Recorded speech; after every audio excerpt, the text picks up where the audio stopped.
Desbravando a infraestrutura de carregamento para carros elétricos no Brasil. Olá pessoal, sejam bem-vindos a mais um episódio do nosso canal, onde mergulhamos fundo no universo dos carros elétricos. Hoje vamos explorar a fascinante evolução da infraestrutura de carregamento desses veículos aqui no Brasil. Se vocês são novos, não esqueçam de clicar embaixo no botão de inscrição. Vamos ao vídeo. O cenário da mobilidade elétrica no Brasil está passando por transformações empolgantes e a peça fundamental desse quebra-cabeças é a infraestrutura de carregamento. Vamos dar uma olhada mais de perto nos avanços, desafios e inovações que moldam esse ecossistema constante em evolução. O crescimento exponencial. Nos últimos anos, testemunhamos um crescimento exponencial na quantidade de estações de recarga para carros elétricos no país. Grandes cidades e rodovias têm sido foco, com empresas privadas investindo em uma rede cada vez mais abrangente. Porém, mais à frente tentarei explicar as diferenças entre investimento de redes públicas e privadas. Só não aconteceu ainda o grande boom devido aos órgãos do governo responsáveis legislarem para tornar a cobrança do investidor possível. É muito bonito você ver no YouTube muitos entusiastas gravarem vídeos e falarem que fizeram viagens de graça. Porém, lembre-se que aquele totem de abastecimento, alguém pagou por aquilo. E não existe lanche grátis no mundo atualmente. Em média, um totem de abastecimento duplo com tomadas de conexão rápida, tipo CCS2 e CHAdeMO, costumam custar na casa de R$1 milhão.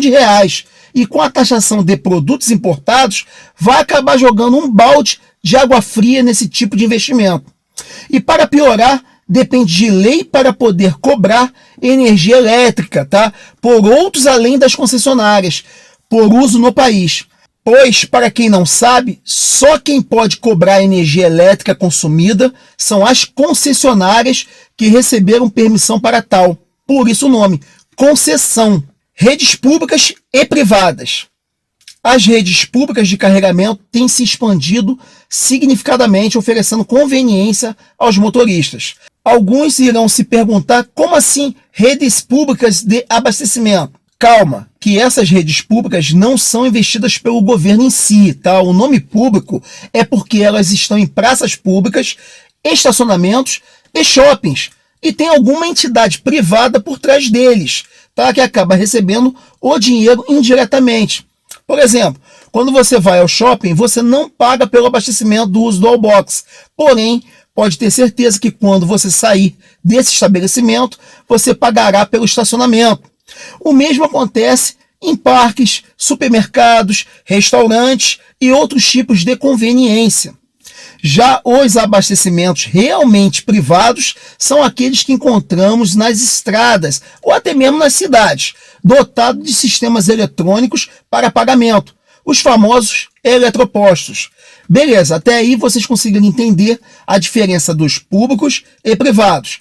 Porém, como seria dado esse sistema de pagamento, tendo em vista que o governo brasileiro ainda não fez lei apropriada para a cobrança de entidades privadas secundárias? Muitos já devem ter percebido que alguns investidores, para não ficar vendo o seu investimento sucateado, passou a cobrar por minuto. E isso não é ilegal. Apesar de prejudicar alguns proprietários de veículos elétricos que têm tecnologias inferiores e demoram mais para carregar, como carros mais antigos, como o próprio Renault Zoe, só tem carregamento tipo 2, não tem o CCS, embutido ali acoplado, sai prejudicado nessa forma de cobrança. Mas foi a única forma que eles encontraram para começar a receber o retorno do dinheiro investido. Lembre-se, são as empresas privadas que têm mais contribuído para a criação de estações em locais estratégicos, como shoppings, postos de gasolina, estacionamento e nas estradas. Não adianta nada a gente reclamar quando chega em algum lugar e vê o eletroposto sucateado e não funcionando. Vão reclamar do dono do eletroposto ou posto de gasolina ali, como se ele fosse o real culpado por aquela situação, sem perceber que tem muito mais complexidade por trás daquilo. O próprio governo é o responsável por não regulamentar lei para poder cobrar pelo uso de eletricidade. Entenderam? Desafios a serem superados. Apesar do progresso lento em nosso país, enfrentamos desafios notáveis. A necessidade de padronização nos conectores, a melhoria da velocidade de carregamento e a conscientização do público são áreas que demandam atenção contínua. No Brasil, adotou-se como padrão mais regular para carregamento rápido a tomada europeia do tipo 2 e a combinada rápida chamada CCS2. Também vemos outros tipos de tomadas de carregamento rápido, como CHAdeMO e até raríssimos GBT, como está nesse carro aqui. As tomadas europeias se popularizaram primeiramente no nosso país, pois a tecnologia de carros elétricos vieram, obviamente, de carros europeus para cá, em meados da década passada, como os antigos Renault Zoe, como citei, BMW i3 e recentemente com a família da Volvo, tá? Com o mais famosinho ali, XC40. Também ressalto que tanto a BMW quanto a Volvo fizeram várias instalações privadas desses eletropostos e com isso facilitou bastante a integração da tecnologia no Brasil. Quando muitos desses totens não são dentro de suas concessionárias, você também encontra em estradas e eles ainda continuam gratuitos até hoje, tá? Mostrando o quanto a empresa aposta no crescimento da tecnologia da mobilidade elétrica. É bem normal você encontrar outras marcas utilizando carregadores da BMW e da própria Volvo em shoppings e nas estradas. Tecnologias emergentes. Novas tecnologias estão surgindo para otimizar a experiência de carregamento. Estações ultra rápidas e sistemas inteligentes de gerenciamento de carga prometem revolucionar a eficiência e praticidade. Para termos a noção, é possível já encontrar com certa facilidade postos de gasolina da bandeira da Petrobras e também da Shell com os famosos Charge Electric e com velocidades superiores a 50 kW. Em São Paulo também é fácil encontrar já desses mesmos modelos com esses mesmos postos de gasolina com velocidade de 150 kW cada plug, mostrando que o Brasil não estava querendo ficar tão para trás assim no desenvolvimento de infraestrutura. Os investimentos e incentivos. O Brasil tem buscado atrair investimentos e oferecer incentivos para expandir ainda mais a infraestrutura de carregamento. Uau! Essas iniciativas são cruciais para acelerar a adoção de veículos elétricos em nossa sociedade.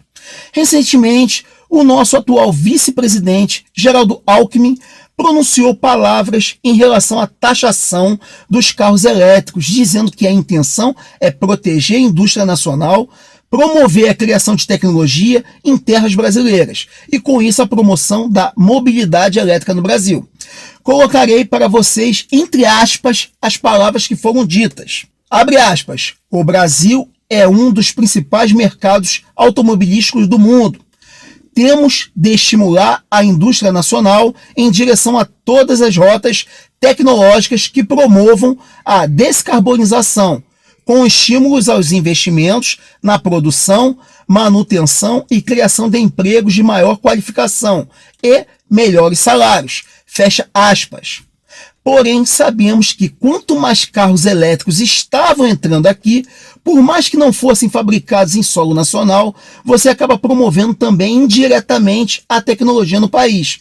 Vocês irão se perguntar, como assim? É só utilizarmos São Paulo, que é o grande polo comercial do país, e verificar inúmeros autocenters, já equipados para manutenção de veículos elétricos.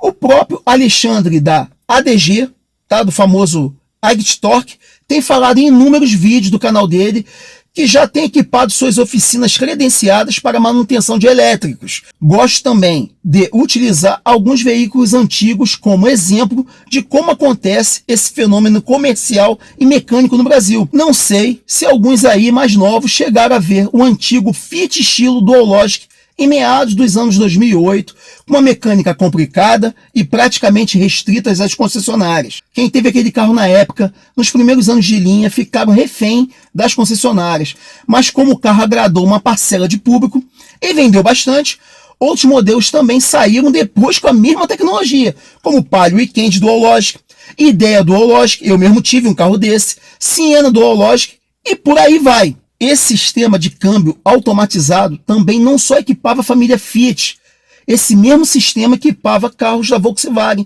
com a denominação iMotion. Era o mesmo sistema pela Magnete Marelli. Hoje em dia é possível ver e fazer manutenções desses câmbios automatizados até numa padaria perto da sua casa. A mesma coisa aconteceu também há quase 30 anos atrás com a chegada dos primeiros carros 16 válvulas. Podemos citar aqui como exemplo o Tempra 16 válvulas, que precisava de equipamentos de fasagem, coisas que eram raras em oficinas até credenciadas da própria marca. Com os carros elétricos já estava acontecendo a mesma coisa com a abertura de oficinas especializadas nesse tipo de manutenção, pelo menos em São Paulo. Mas apesar do governo dizer com otimismo que a taxação vai impulsionar e alavancar o comércio de carros elétricos no Brasil, eu tenho minhas dúvidas e espero que não esfrie toda essa cadeia produtiva, comercial e de empregos, já que estavam sendo geradas simplesmente com a adoção de maior número de pessoas que estavam gostando e entrando nessa mobilidade elétrica. Costumo dizer para vocês que o boom tem uma linha. Muitos da área de física aí sabem que existe, inclusive existe até uma fórmula, né, do boom no mundo. Quando chega ali pela casa dos 20%, esse boom explode aritmeticamente, tá?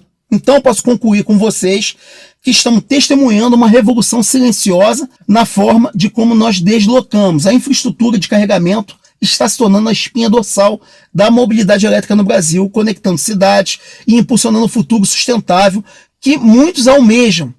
É bem mais notório você ver grandes corredores ligando sudeste ao sul, já em direção ao nordeste, só vemos conexão próxima aos estados de Pernambuco e Sergipe, que adotaram melhor essa mobilidade de locomoção.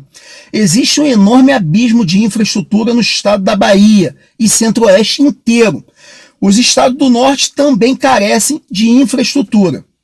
Se tudo ocorrer bem e a BYD realmente está lá na fábrica de Camaçari, na Bahia, e também foi promessa da própria instituição criar enormes corredores na área do Nordeste, consequentemente irá fazer uma estrutura também viária ligando o centro do país, que nada mais é que a região centro-oeste, muito comercial, e o centro e polo do país, né? Espero que tenham gostado dessa imersão na infraestrutura de carregamento para carros elétricos no Brasil.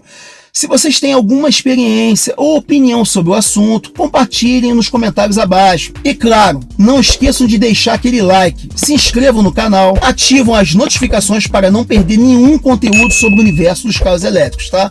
E como sempre, vou deixar aqui ao lado 2 vídeos para aumentar o conteúdo técnico de vocês. Um grande abraço e até o próximo vídeo.